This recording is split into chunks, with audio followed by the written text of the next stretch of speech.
Olá, antes de mais nada, eu queria agradecer o convite feito pela Ana Cristina para participar desse questionário, desse trabalho, né, dessa prática investigativa. Dizer que eu acho que é uma ferramenta bem interessante, pensando o contexto que a gente está, não é? No ensino à distância. Eu acho que essa possibilidade de aproximar da prática aos olhos de profissionais que estão aí mais envolvidos, não é, com o campo, independentemente de qual deles seja, não é? Isso é muito bom. Então, obrigado aí pela oportunidade. Fico muito satisfeito de poder contribuir para o grupo, né? E para a disciplina. Se não me engano, aí é a Márcia Mansur, né? Um abraço para a Márcia, que é uma pessoa muito querida, competente, enfim, dispensa comentários, né, Márcia? Muito obrigado aí por tudo, pela oportunidade de estar com as meninas. Bom, então, meu nome é Celso Renato, não é? Eu tenho 36 anos, sou psicólogo e atualmente eu trabalho na PUC Minas. Estou lá no curso de Psicologia e de Medicina e já estou aí na saúde mental há 16 anos. Trabalho desde 2005, desde o sexto período de Psicologia, quando eu comecei a fazer um estágio extracurricular e ficava 20 horas por semana dentro do serviço de urgência e emergência, além da universidade, né, que eu fazia pela manhã.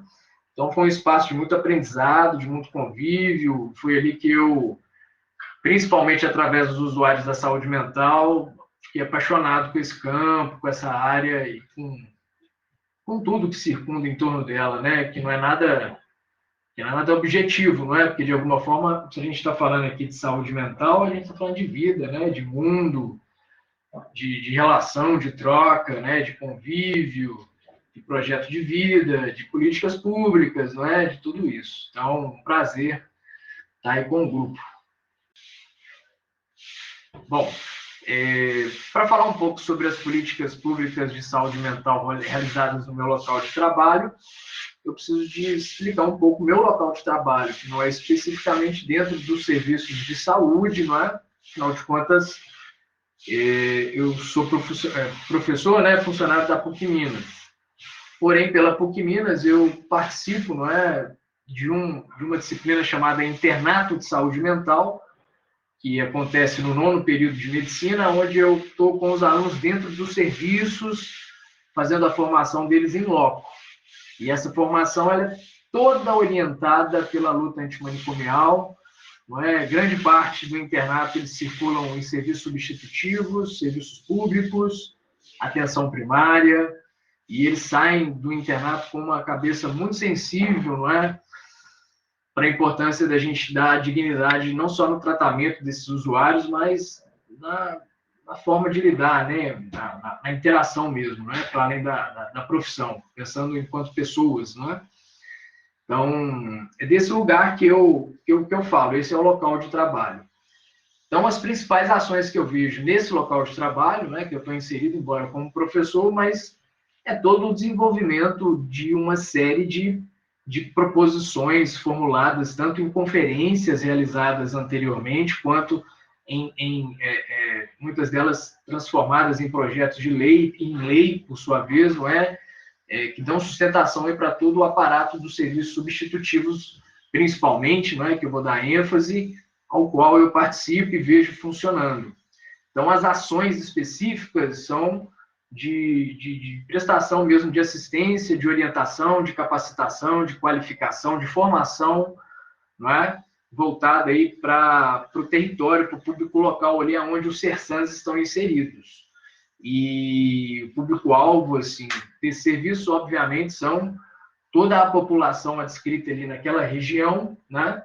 Também os alunos que acessam esse serviço, porque, como sendo um dispositivo do SUS, é também uma função, né, dos serviços de saúde mental ou do SUS em geral, pensar a formação. Então, não deixa de ser um público-alvo também os alunos, não é? E toda a rede de organismos, de pessoas que circulam ali naquele lugar, desde prestadores de serviços, que são pessoas que são muito próximas da dinâmica do serviço, apesar de não ser pessoas lembradas, não é? mas quando se aproxima da prática, a gente vê isso funcionando, né? Essa perspectiva mais orgânica mesmo, mais concreta aí das políticas públicas, que é desde da dimensão mais concreta do que é que eles vão comer, até do mapeamento epidemiológico, das incidências de vulnerabilidade e fator de risco, para pensar ações de promoção e prevenção em saúde mental, por exemplo, em um determinado território. Isso é muito amplo, né? A equipe de trabalho e os profissionais envolvidos, basicamente a gente tem aí pensado a equipe multiprofissional dentro do CESANS, atuando diretamente com os usuários. Essa equipe de trabalho é constituída por médicos, psicólogos, enfermeiros, assistentes sociais, gerentes de serviço, porteiros, motoristas, técnicos de enfermagem, cozinheiras, serviços gerais, segurança. Essa é a equipe de saúde mental. Todos esses elementos têm a mesma importância, não é? Pelo menos assim é preconizado, na lida com os usuários no dia a dia. Essa dinâmica interna da instituição toma corpo nessas pessoas que fazem das suas funções de uma forma mais desespecializada possível, uma forma de acolher a loucura e a sua manifestação. Em alguns CESANs isso acontece mais, em outros menos. Algumas pessoas conseguem trabalhar assim, em alguns momentos mais, em outros menos. O que me faz pensar isso como sendo uma dinâmica, não é como sendo um processo. Isso não é algo estável. Não se chega ao status de ser antimanipulação. Isso é construído dia a dia pelas intervenções e condutas que você vai tomando. Uma vez não prestando atenção nisso, a tendência é a gente cristalizar em funções e papéis, não é? Em especialidades, o que é extremamente contraproducente a forma de cuidado em saúde mental que a gente busca atualmente. E outros setores, não é? Pela forma que eu disse, das profissões, talvez dê para presumir o que eu penso sobre os setores. Não é? Eu acho que lidar com a saúde mental, pela perspectiva da saúde, é uma forma de mutilar o que seria esse fenômeno que é a loucura. Porque se a gente fala da assistência ao louco, a gente fala dessa assistência em saúde, a gente fala apenas de uma dimensão dessa pessoa, que em algum momento precisa de algum cuidado, seja psico-orgânico, né? Não é porque eu tenho um joelho que eu preciso de ficar internado num hospital de ortopedia o tempo todo, porque o joelho pode ali me falsear e eu passo, porque eu tenho ali uma lesão anterior. Eu não tenho que ficar preso, né? Na saúde mental, essa concepção era comum até a metade do século passado. O isolamento como uma forma de lidar com esse desconhecimento, uma forma de lidar com essa imprevisibilidade que a distância produzia. Porque quando a gente aproxima dos usuários da saúde mental, é possível a gente construir possibilidades de fazer essa aproximação entre o que seria a sociedade e o usuário. Se é que é possível a gente se colocar nesse lugar tão audacioso assim, não é? Então, para além da perspectiva da saúde, a gente tem diversos setores que são diretamente ligados assim a esse fenômeno, a essa área. Eu penso muito assim, eu poderia citar aqui inúmeros setores, falar da justiça, falar do meio ambiente, falar da educação, falar da ciência social, não é? Enfim, eu poderia falar de inúmeras pastas, inúmeras instituições, perspectivas diferentes, mas eu vou focar apenas em uma, que seria, para mim, um dos setores que a gente deveria explorar um pouco mais, que é o da educação. Tanto no nível universitário, que é o que vocês experimentam com os estágios de extensão, que é o que eu pude participar, ou os estágios curriculares, não é? Mas pensando também em períodos anteriores, em momentos de formação anterior, o próprio ensino médio, o ensino básico, mas por que não trabalhar temas da saúde mental e a formação da população sobre essa temática desde a primeira infância, não é? Já que essa temática é muito próxima a muitas dessas crianças, muitas delas ou apresentam em algum momento de sofrimento mental, ou percebem familiares envolvidos de alguma forma ou de outra com essa temática, e esse tema permanece tabu, não é? A gente vai tentar trabalhar isso lá na universidade com os alunos, sendo que a gente perdeu toda essa oportunidade das pessoas já chegarem na universidade com esse esclarecimento, né?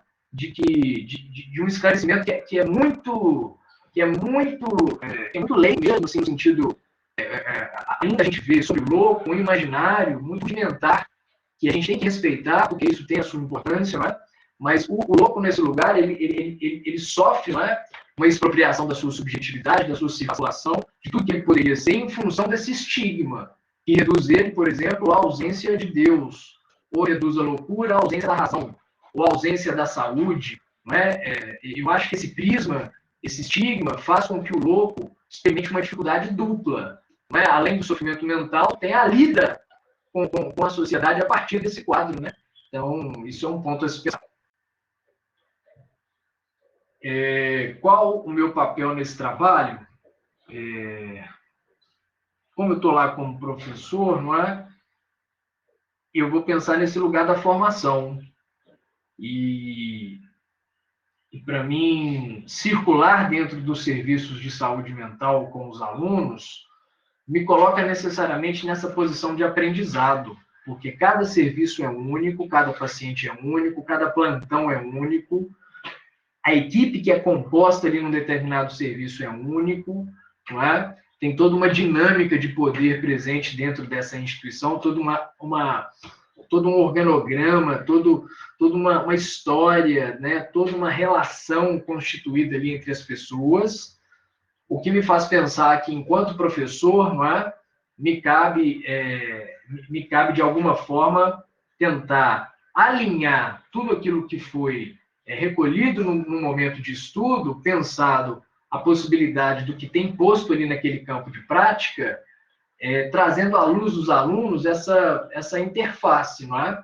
Que eu estou tentando trazer aqui de uma dinâmica institucional de funcionamento e a aplicação de uma prática clínica, centrado em alguns pressupostos, como que eu já mencionei aí, que é o da luta antimanicomial, que é um deles. Existem outros pilares aí do nosso internato de saúde mental, mas a luta antimanicomial é um deles. Então, meu papel nesse lugar é tanto tentar pensar a formação nesse viés do lugar que eu ocupo diante da equipe dos alunos, mas também através de uma própria deformação desse lugar de professor, tentar conseguir recolher saberes que existem ali naquela instituição, que pode me dizer algo sobre aquele paciente, sobre aquela equipe, sobre aquele plantão. É uma posição de aprendiz, não é? Para a lida de casos clínicos, não é? De alguns quadros mais graves. Essa estratégia é muito comum, não é? Você se colocar numa posição de aprendiz. E isso é muito prudente quando a gente se coloca como professor, não é? Penso eu, assim, dentro de uma equipe na qual você, entre aspas, não pertence, mas você convive ali muito tempo. Então, eu acho que é uma posição até de respeito, de humildade, diante da complexidade que é pensar o cuidado em saúde mental naquele local. Então, eu tento pensar a formação nessas direções diferentes, e eu acho que o objetivo final disso é tentar alinhar aí a aplicação de uma política pública, né, pensada a partir de um coletivo, né, de uma representatividade social, como é o dos serviços substitutivos, né, pela história da luta antimanicomial, a dimensão de humanidade, né, que cada um tem, do olhar que cada um poderia ter para esse campo, para além da técnica e da teoria. Então, eu me vejo nesse lugar aí, nessa posição. Caso haja psicólogos na equipe, relate um pouco do papel deles e sua importância. Bom, há sim psicólogos dentro do CERSAM. A prática e a atuação do psicólogo, ela é extremamente rica e potencializadora do trabalho que articula a ideia de território, né, a ideia do tratamento e do cuidado que leva em consideração as características locais daquele paciente, não é? Traduzido em prática, isso significa você levantar da sua cadeira no seu consultório, sair de trás do ventilador do CERSAM, não é? E andar, ir pela cidade, ir visitar o paciente, ver onde ele mora, ver o cheiro da casa, da rua, por onde passam as coisas, como é o fluxo da cidade ali naquele ponto, não é assim? Essa aproximação, tendo uma justificativa clínica para que isso aconteça, ela é fundamental para o trabalho mais contemporâneo em saúde mental. A gente tem até pensado que o CAPS ele tem essa função de acolher, não é, enfim, o sofrimento grave, mas ele não pode ser o centralizador, não é assim, de todas as ações em saúde mental do município. Pelo contrário, ele tem que conseguir replicar essas ações, oferecer um certo suporte, principalmente em cidades que não dispõem de matriciamento, que é 80% das cidades, né, o interior de Minas, principalmente, traz essa realidade, que é o que eu conheço um pouco mais. Então, o CAPS ele tem essa função de de pulverizar essas ações, principalmente no sentido da atenção primária em ações de promoção e prevenção, que, na minha opinião, é o grande desafio da saúde mental atualmente. Quanto mais se fala em diagnósticos e remédio e patologias biológicas, mais eu penso a importância de pensar ações comunitárias de promoção e prevenção articulados com uma prática interdisciplinar, intersetorial, ancorada na atenção primária, né, em pessoas, enfermeiras e médicos que tenham esclarecimento, né, e o entendimento da importância do agente comunitário de saúde, não é? Da dinâmica de funcionamento de uma unidade para ser não só essa replicadora de promoção e prevenção, mas também ser um lugar de ponto de apoio para usuários da saúde mental que assim demandem em algum momento, principalmente aqueles vinculados a algum tipo de abuso de substância psicoativa, não é? Atualmente essas pessoas são marginalizadas de várias formas e nos serviços de saúde isso acaba acontecendo pela reprodução de um estigma em torno dessas pessoas, elas se sentem incomodadas de acessar. Então, a ideia é que o CERSAM, não é, enfim, por sua vez, junto com os psicólogos, não é, eu me empolguei aqui falando dessa função, mas voltando para a pessoa do psicólogo, ele organicamente é o que vai se deslocar e fazer essa clínica se ampliar, né, fazer essa clínica se tornar ampliada para além de toda a perspectiva psicoterápica, né, que é fundamental também no trabalho do psicólogo, mas não é a única ferramenta. E aí esse ponto eu queria frisar, né, com vocês, depois ouvir de vocês, se fosse possível, né, o que vocês pensam, mas existe um certo ranço, um lastro aí na psicologia que, de uma forma ou de outra, nos empurra para esse lugar do atendimento psicoterápico. É uma ferramenta extremamente importante na história da psicologia. É por aí quase que a profissão, junto com mais outros dois campos, não é? É por aí que ela surge. Mas ela não pode se limitar a isso, não é? O psicólogo que tem apenas na psicoterapia, né, no atendimento individual, a sua ferramenta, eu não vou dizer que ele está certo ou errado, quem sou eu para julgar, mas pensando nesse contexto, esse cenário das políticas públicas em saúde mental orientadas pela lógica substitutiva, né, essa característica é fundamental, né, é fundamental para o trabalho.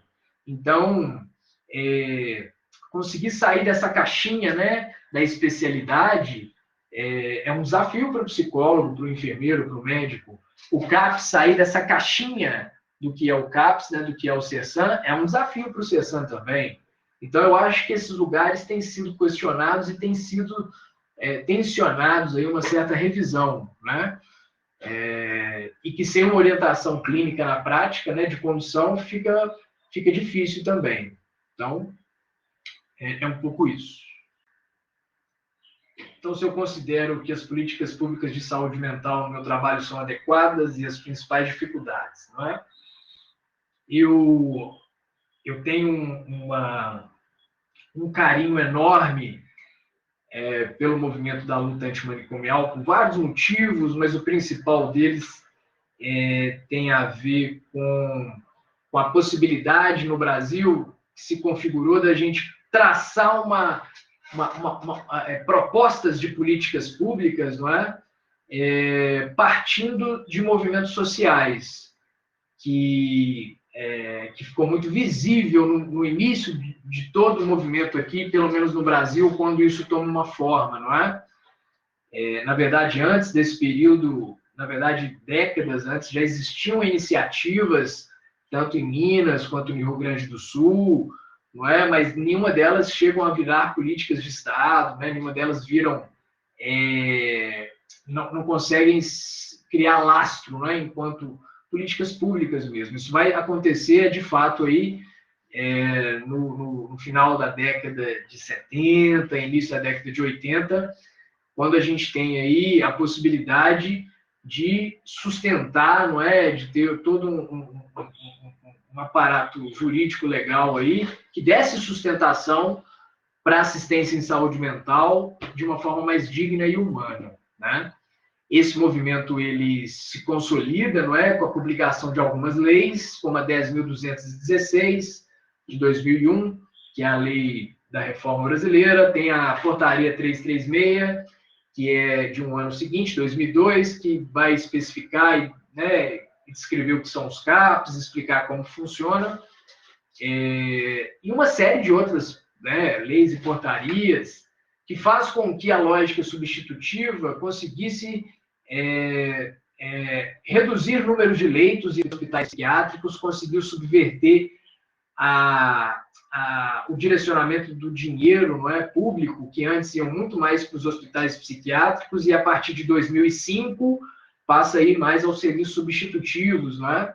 Então, tem uma série de avanços que acaba acontecendo, né, desde o serviço de urgência e emergência, que eu estou enfatizando mais por trabalhar diretamente com eles, mas também de outros serviços substitutivos, como moradias protegidas, centros de convivência, unidades de acolhimento e tantas outras, não é? Então, isso tudo foi muito positivo. Acontece que nos últimos 5 anos, a gente tem percebido toda uma movimentação que não está descolada dessa movimentação política brasileira que a gente tem visto, de tentar colocar um pouco de, como é que eu vou dizer, de tentar de novo retomar uma ideia hospitalocêntrica em saúde mental, de reduzir os gastos com serviços substitutivos e, de novo, investir numa lógica que, acredito eu, já ser ultrapassada, a história mostra isso, teóricos mostram isso, a minha prática, eu percebo isso, né? Mas ainda assim a gente vê toda essa movimentação que teve alguns êxitos. A gente tem algumas leis e portarias aprovadas que passam a incluir dispositivos de saúde, dispositivos, né, que antes não eram considerados de saúde, passam a ser, como as comunidades terapêuticas, sendo que nas conferências nacionais de saúde mental, uma das teses aprovadas e, né, presentes lá no relatório final, qualquer um pode ver pela internet, é de que essas unidades, uma vez consideradas não públicas, não é, privadas ou filantrópicas, elas não poderiam, né, compor esse quadro, esse rol de serviços públicos, não é um contrassenso.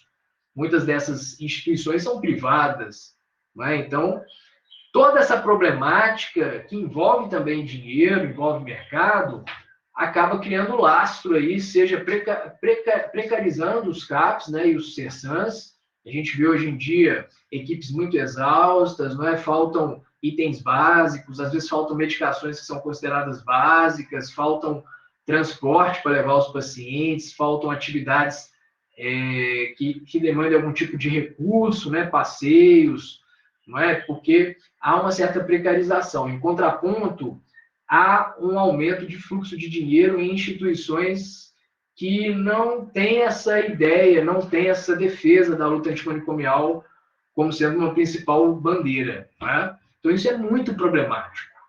Se a gente não se atentar para o que está acontecendo, a gente corre o risco de retroceder, não é, ao que teve de pior aí na humanidade, que foi o que os loucos experimentaram lá, seja nesse sentido do isolamento físico dentro de um manicômio, ou dos isolamentos químicos que acabam acontecendo ainda hoje em dia. A pessoa não fica presa no manicômio, mas fica presa em torno de uma série de químicas que tira todo o brilho da pessoa, né? Toda a vida da pessoa, toda a vivacidade, né? Isso também não é muito bom. Então, essa é a dificuldade maior hoje, viu? Então, por isso eu acho muito bom a oportunidade de participar de trabalhos como esse, porque é a gente jogar um pouco, não é? Enfim, jogar um pouco com essas informações para tentar pensar a sensibilização de vocês, não é? Que são fundamentais aí para esse campo, então, para formar, não é? E tem muita coisa para ser feita. De uma forma geral, no Brasil, você considera as políticas de saúde mental adequadas? Comentem. Bom, eu acho que eu dei um spoiler no último ponto sobre o que eu penso das políticas no Brasil, né, em saúde mental. Eu posso enfatizar aí um aspecto que eu só mencionei, que foi das conferências nacionais de saúde mental. A gente parou na 4ª conferência, já precisávamos da 5ª, não é? Mas a gente está num momento complicado, enfim, não é? Porém, o que a gente vê, e eu acho que isso fica perceptível na última década, talvez, é um certo esvaziamento, talvez até político, né? Esvaziamento no sentido bom da palavra, né? Para mim, política sempre tem esse sentido bom, né? São alguns políticos que deturpam esse bom sentido da palavra, infelizmente, mas esse esvaziamento político dos conselhos de saúde, né, das pessoas que compõem, não é assim? Eu não acho que isso tem a ver com as pessoas que ali estão, mas com uma certa estratégia mesmo assim de silenciamento, não é? Desses dispositivos aí que são um canal direto com a população, ou pelo menos deveriam ser, não é? Então, eu acho que isso é pouco estimulado pelo Estado, por motivos óbvios, não é? Mas pouco estimulado pelo Estado. Eu acho que a gente poderia ter campanhas de sensibilização, porque, afinal de contas, é a melhor forma e a melhor oportunidade de a gente fazer uma autogestão, não é? Uma coisa mais próxima, não é? Eu gosto um pouco disso, assim, eu gosto dos conselhos e dessa lógica, porque me traz um pouco dessa impressão, não é? Assim, da gente conseguir se autogestionar. Então, é o que eu penso. Mas isso é um pouco utópico, não é? E o que a gente vê é a importância de fortalecer esse dispositivo para que, de fato, ele cumpra a sua função, que é, por exemplo, na orientação de formulação de políticas públicas. Se tudo tivesse transcorrendo tudo bem, a gente não teria a inclusão das comunidades, né, na RAPS, na Rede de Atenção Psicossocial, porque está lá dito, não é, na quarta conferência, que isso não poderia acontecer e aconteceu. Né? Então, se aconteceu e não poderia, alguma coisa, né, a gente pode entender disso.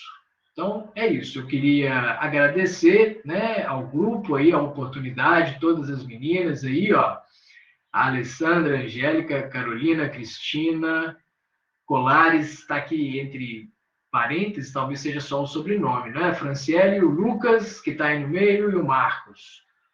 Valeu, pessoal. Espero ter ajudado aí, tá? Se precisar de alguma coisa, eu tô por aqui. Se faltou alguma coisa, pode mandar aqui também, Ana, pelo WhatsApp que eu respondo, tá bom? Espero ter ajudado. Um abraço aí para todo mundo, né? E viva a luta antimanicomial.